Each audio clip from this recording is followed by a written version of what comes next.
I went on my first bike tour in 2006, solo mission down the west coast of the United States. To me, it's the perfect way to travel. You're actually exploring an area and you're traveling, which everyone loves to do, but you can do it in a way that's environmentally sustainable.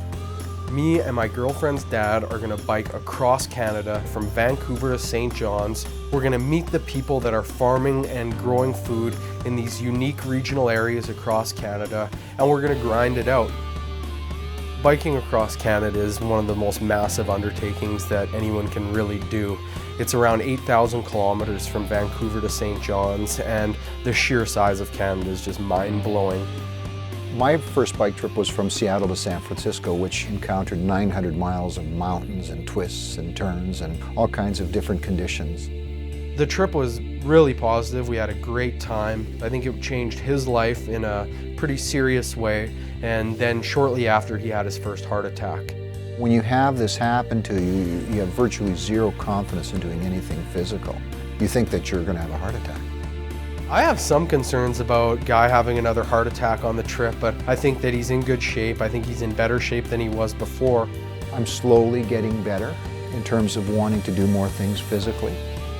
I think that biking across Canada will put him back in the driver's seat. It's going to prove that he can exercise, and I think it could play a really important role in his rehabilitation.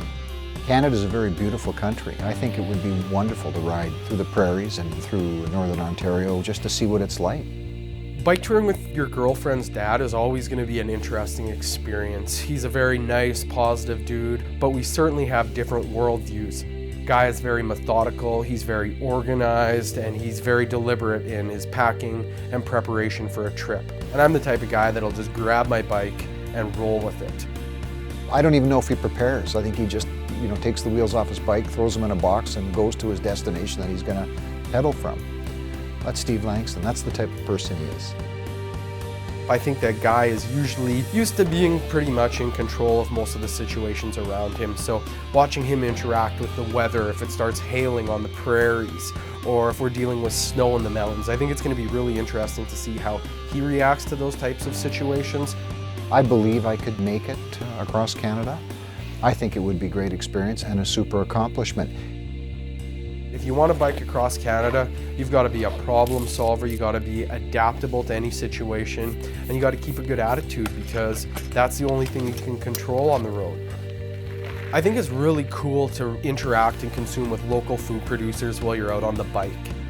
Everywhere I go, people are talking to me about healthy food, about local food, and I can really sense that there's a shift in society. And I think when we're interacting with local producers, consuming the foods that are native to the area, it gives you a really positive appreciation for the land, for the producers, and what the locals are doing in that area. Every day I'm out biking, I see more people biking. People are really becoming interested in the bike as a method of transportation. Bike touring has given me a great appreciation of the outdoors.